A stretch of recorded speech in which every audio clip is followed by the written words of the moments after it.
Hello everyone, this is Showtime 112. In our previous video, you could see how Israel attempted a decapitation move by intercepting an Egyptian VIP transport aircraft, how they then launched an airborne assault in central Sinai Peninsula, and how Egyptians successfully intercepted British reconnaissance aircraft.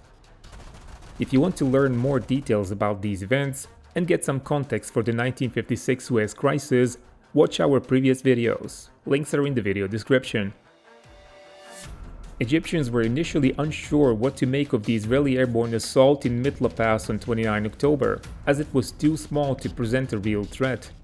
But after some time of gathering intelligence, they sent 2 armored brigade groups and 1 light reconnaissance brigade to redeploy across the Suez Canal. They also deployed their MiG-15s and MiG-17s closer to Sinai and recalled all pilots to their squadrons. On 30 October 1956, at dawn, 4 Egyptian vampires led by squadron leader Bagat Hassan Hilmi took off on a recon mission over central Sinai. Mitla Pass was covered in thick fog, so they couldn't spot any Israeli positions. But they continued another 150 kilometers east and eventually located the advancing Israeli 202 Brigade in Kantila area. This unit was heading west with the intention of linking up with the paratroopers, and until this moment, the Egyptians were completely unaware of it. Once realizing the full scope of the situation, the Egyptian Air Force was ordered into attack.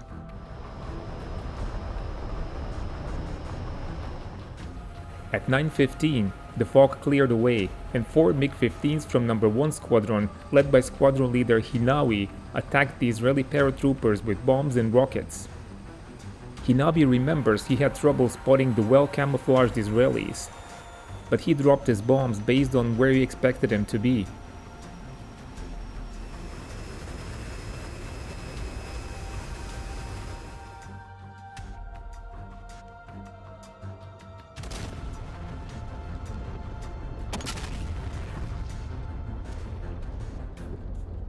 He then spotted some positions and attacked them with guns. 1 Israeli Piper Cub, a light aircraft, was destroyed on the ground in this attack. Its pilot, Moshe Bokai, was about to take off with a wounded paratrooper, but as his airplane caught fire from the attack, he jumped out and then successfully evacuated the wounded man.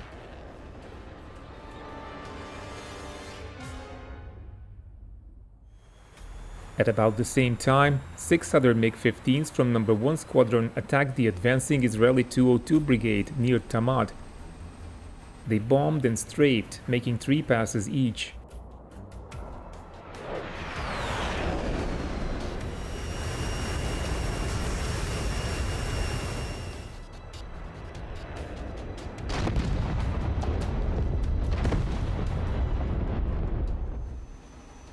Egyptians claimed destroying 6 Israeli vehicles.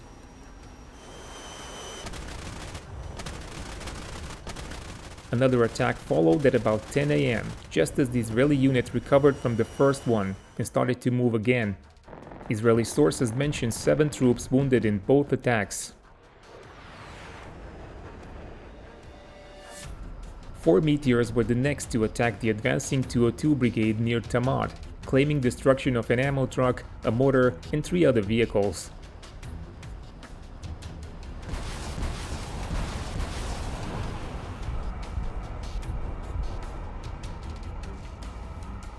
The Israeli column only began to move again at 1 p.m. It initially seemed like the Israeli Air Force was absent and unable to provide cover to their ground troops. Israeli Mysteres were, however, patrolling at high altitude, but being far from their air bases, they could only remain on patrol for a short time. In the case of Mitla Pass, about 10 minutes. This left long periods without any cover, which Egyptians used well. Israeli commanders were also initially reluctant to employ their fighter bombers. Israeli doctrine was to first establish air superiority and then provide close air support. Since air superiority couldn't be achieved because of political constraints, only Mysteres were being sent over Mitla Pass, as all other types in Israeli service were inferior to Egyptian MiGs. But as the Egyptian Air Force kept increasing pressure against paratroopers and elsewhere, they finally changed their minds around noon, and Uragans joined Mysteres over Sinai. The first unit to feel the power of Israeli fighter bombers was the Egyptian 6th Infantry Battalion, which suffered significant losses in vehicles. Egyptian MiGs were airborne, but unable to prevent the attack. The Egyptian ground unit continued on foot, seriously delaying their counterattack against the Israeli 890th Para Battalion at Mitla.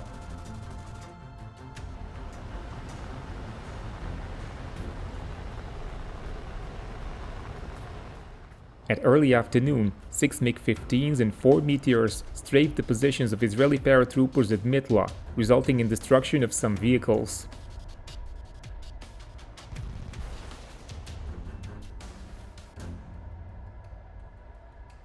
Two Israeli Mysteres appeared and engaged the MiGs. A fight developed, but neither side achieved any hits.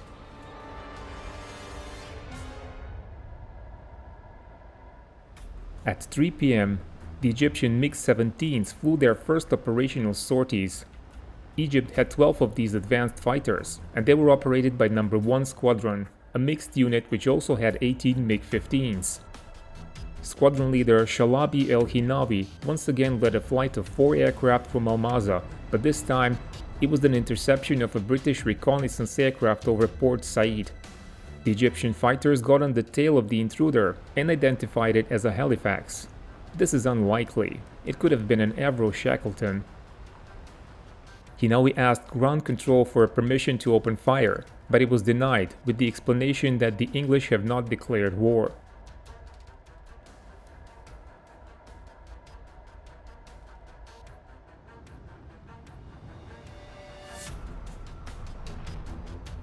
At about 4 p.m., the Egyptian Air Force achieved their first confirmed aerial victory in this conflict. 4 MiG-15s from No. 30 Squadron were returning from an attack against Israeli 202 Brigade near Tamad.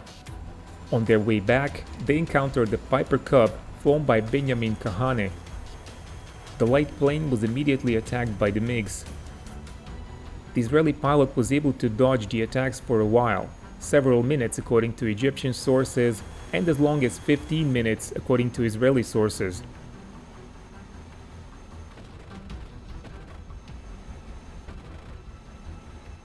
But eventually, the Egyptian flight leader Nazih Khalifa achieved hits. The Piper crashed, killing the pilot.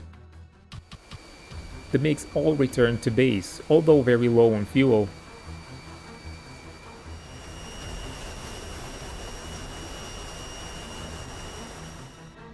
After the strong reaction of Egyptian Air Force against the advancing Israeli troops, the Israeli Air Force was forced to establish a system of top cover and ground support. At 3 p.m., they received a report that no less than 24 MiGs were about to be launched against the paratroopers at Mitla Pass. This number was actually 4, and it was wrongly translated, but before this became clear, 10 Mysteres were scrambled and sent to the area. After finding no MiGs, they kept flying all the way to Kibrit airbase. There was a standing patrol of 2 MiGs in the air, but 4 more were immediately scrambled to reinforce them. They were attacked by the blue section Mysteres of the Israeli 101 Squadron. Mystere pilot Yosef Zouk was successful on the first pass, and one of the Egyptian MiGs was shot down as it was climbing, its pilot ejecting successfully.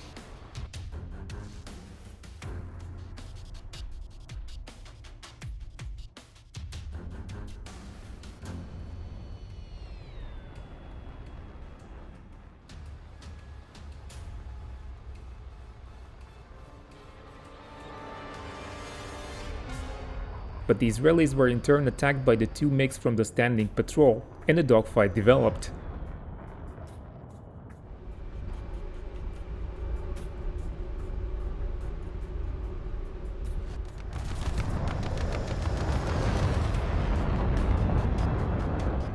A Soviet advisor, Colonel Bozhenko, who witnessed the combat, reported that the Egyptian pilots initially fighting were inexperienced, but then a veteran pilot, Captain Sitki, took off and joined the fray.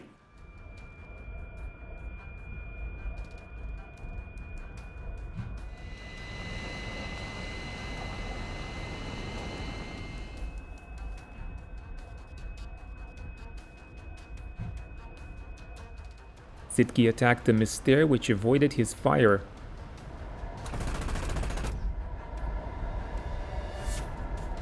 Both aircraft turned away, but then Sidki was able to open fire one more time.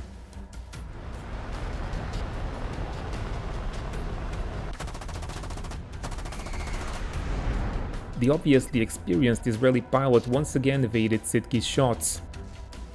At his third attempt, the Egyptian pilot was finally able to hit the Mystère, damaging its wing.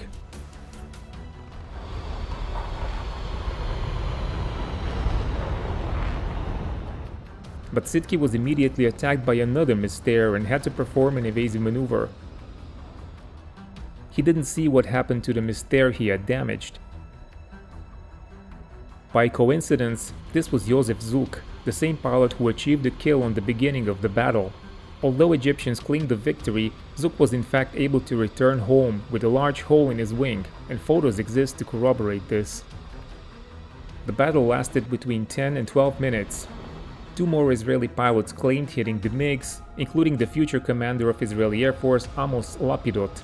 The first Israeli battle report indicated that 2 or 3 MiGs were shot down and one Mystère crashed into the sea due to lack of fuel.